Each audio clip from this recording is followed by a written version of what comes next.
Hey guys, welcome back to my channel. I am so excited to finally do this. I've been wanting to do this for a really long time. And I've been drumming up hype around. So today, I am going to be ranking all of the songs on Sgt. Pepper's Lonely Hearts Club Band. This is purely my opinion. I know it will be controversial. I know I won't agree with a lot of people. So don't get mad. This is purely my opinion.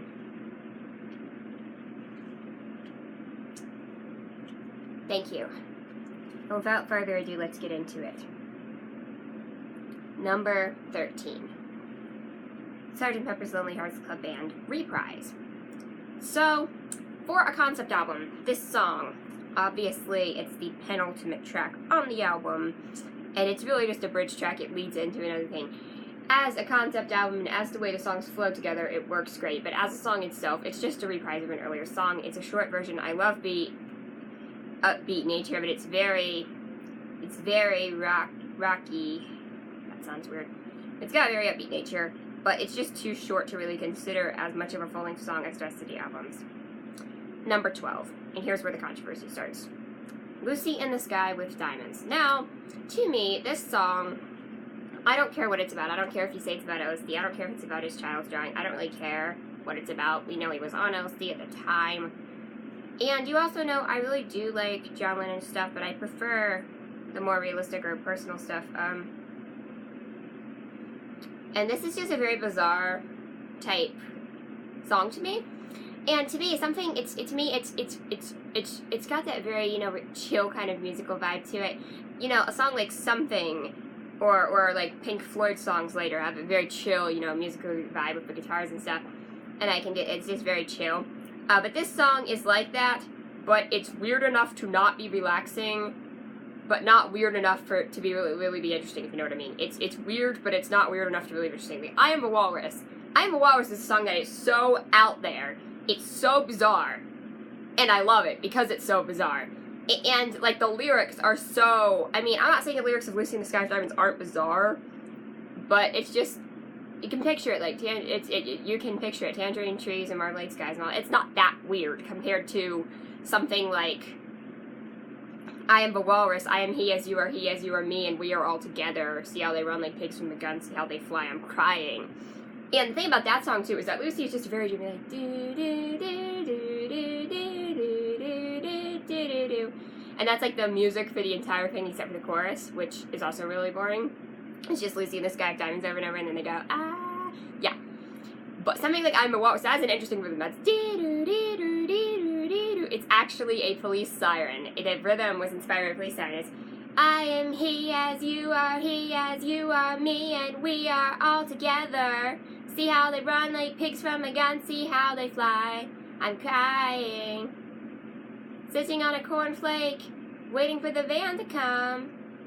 Corporation t-shirt, stupid bloody Tuesday. Man, you've been a naughty boy, you let your face grow long. That whole rhythm is very, very...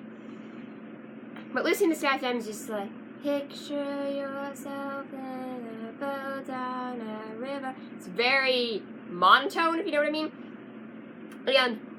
And there are more downbeat, trippy type songs, which I really love, like something like Strawberry Fields Forever. But that has I don't really understand the lyrics to that, but at least that's about, like, some sort of childhood place, childhood memories. This is just a very random kind of thing. So to me, it's just not as interesting. And, like, I'm not sure how they did the techniques of this. I'm not sure if they were speeding up his voice or what it is. It's just a very weird technique. Next up at number 11 is Getting Better. It's getting better all the time. Now, I love this song, obviously, but there are other songs I just love more. This one is just very catchy McCartney type song, and I just love the catchiness of it. It's very catchy. And of course, British schools apparently suck according to music. Hey, teacher, leave them kids alone.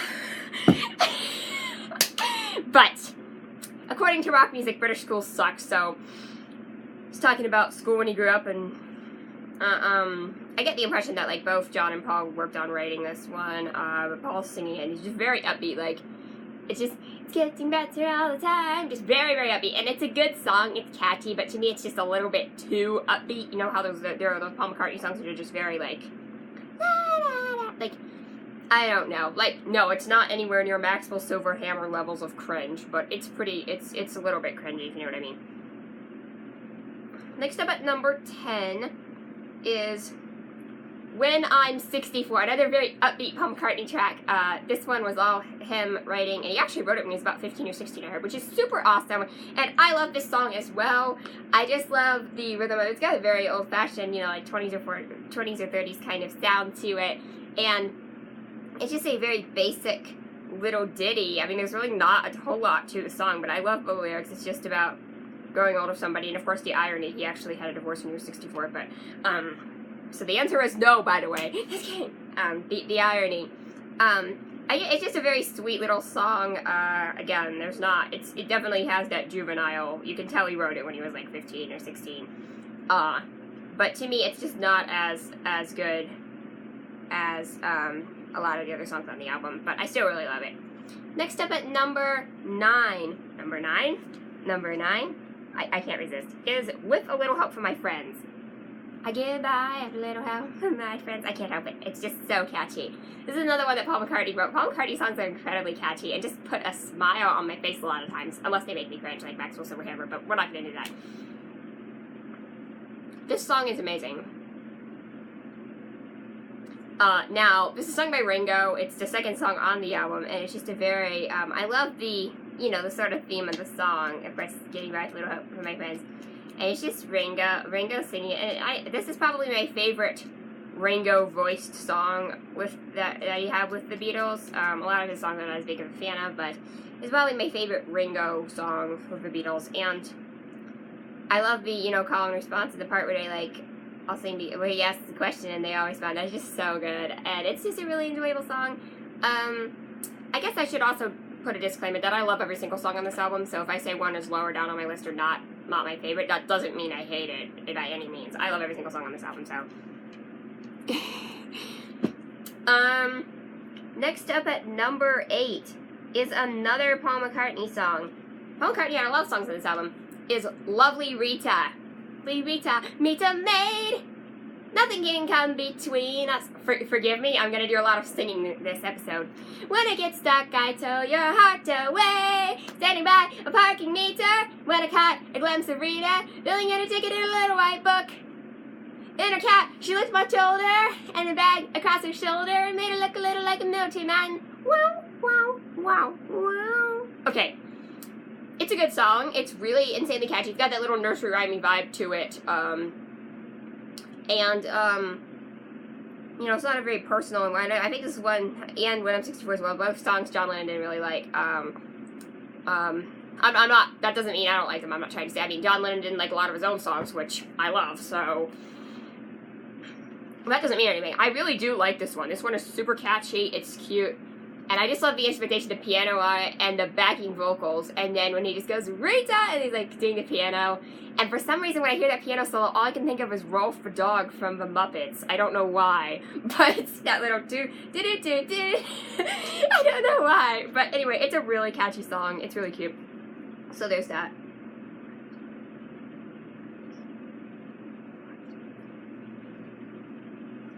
Next up at number 7, I have Sgt. Pepper's Lonely Hearts Club Band, the original version, on the first song on the album. Obviously, this is a great introduction to the concept of the album. I love the song itself, and just singing about Sgt. Pepper's Band. It's not really like all that deep lyrically or anything. I'm realizing it's another Paul McCartney song. Paul McCartney just had a lot of songs on this album. That's not a bad thing. It's not really deep lyrically or anything. I love like the instrumentation on it, rhythm guitars, and then like the horns. And it's just a very rocking song, like, we're Sgt. Pepper's Lonely Hearts Club Band. And they do that. It's just you got that driving guitar going on there, and then of course the horns, and it just feels like an actual band. It's just so good. And the lyrics are really fun.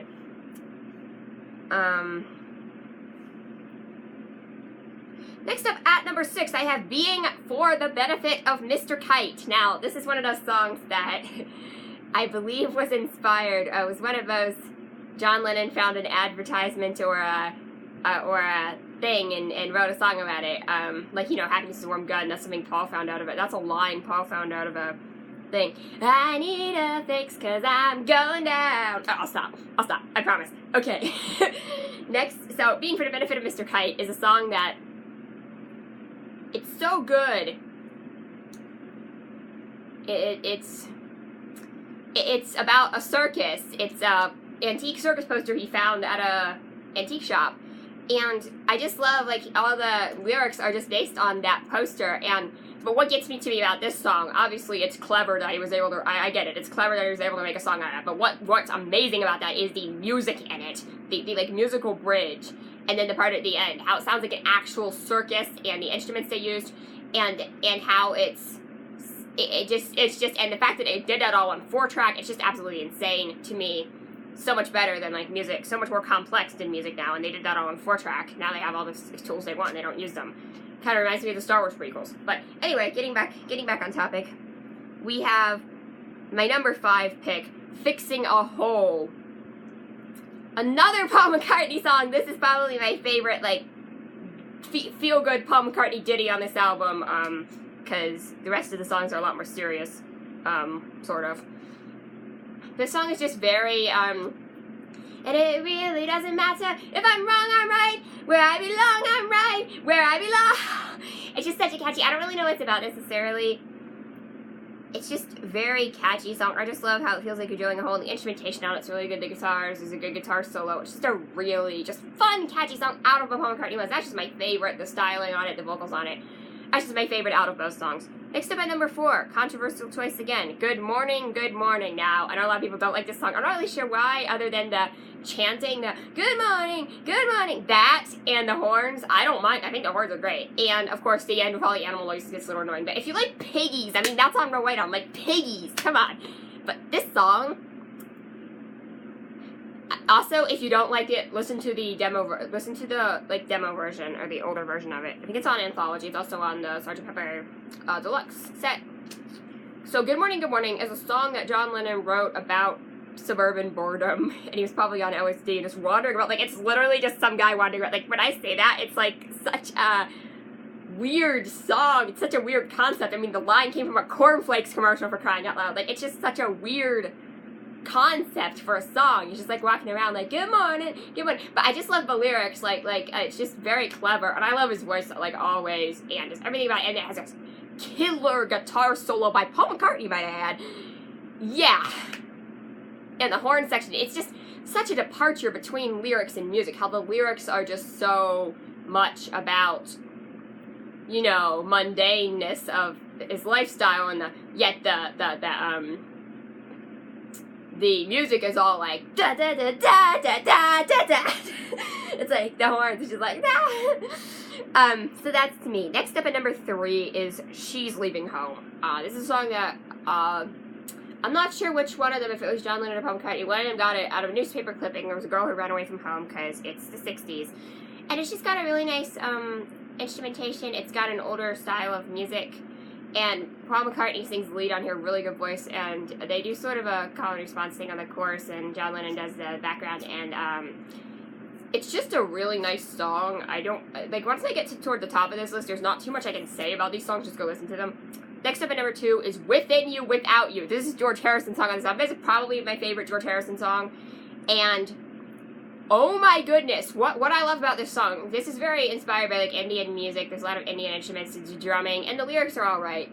And he kind of sings in this drone, like, la da da da da da. But they get to the bridge, and there's this instrumental bridge with all these Indian instruments, and they're, like, talking to each other, like, and it's like, and they're, like, all talking to each other, and then, like, the strings come in, like, the western strings, and at the end it kind of drops off, and there's a harp, and then there's a cello. It's like, what the heck? And number 1, A Day in the Life. This song, John Lennon wrote this song about some person who died in, like, in a car accident, like a bunch of stuff. I don't even know. All I know is that it's really amazing song. It's probably one of the best songs I've ever heard. I love the, like, orchestral, like, all the noise coming together. Paul McCartney has a part in this song, and then just all the, it sounds apocalyptic at the end. It's just so good. Alright, guys. check this album out. If you like my channel, click like, subscribe to my channel, and comment your rankings below.